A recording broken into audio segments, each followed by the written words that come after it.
Non, t'as jamais vu d'Iran? Jamais. Thanks to fascinating developments in brain imaging since the early 2000s, brain science is thriving. We have made major strides in understanding how the brain works. And this science is making an unprecedented entrance into the field of education. Researchers are creating the new discipline of neuroeducation. They envisage a new approach to teaching based on science and freed from the shackles of ideological or intuitive approaches. What's entirely new is the emergence of technologies that can explore the human brain in vivo. In other words, through the skull, while the child, student or adult, is engaged in a cognitive task. I think fundamental brain science, what we refer to as neuroscience and cognitive science in general, should be useful in revolutionizing the schools of today or tomorrow. Today, the brain, our organ of learning, is shrouded in a little less mystery. Brain imaging has revealed its incredible plasticity.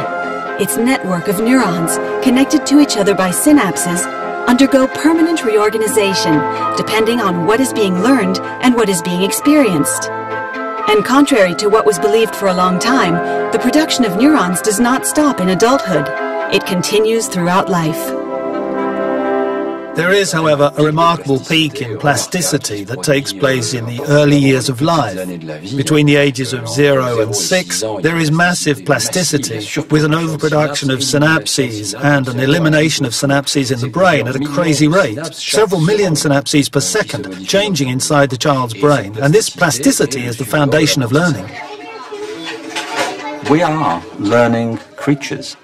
In the first 18 months or so, children will learn to speak, and nobody teaches them how to do it. You couldn't. It's far too complicated. You know, you don't set your child down at the age of 18 months and say, we need to talk, or more particularly you do, and this is how this is going to work. They absorb that through their skin. Certain neuronal networks, language networks for example, do indeed seem to be genetically programmed from birth, the fruit of millions of years of human evolution. Other activities, on the other hand, such as reading, that have appeared a lot more recently, are more difficult to acquire. La petite biche.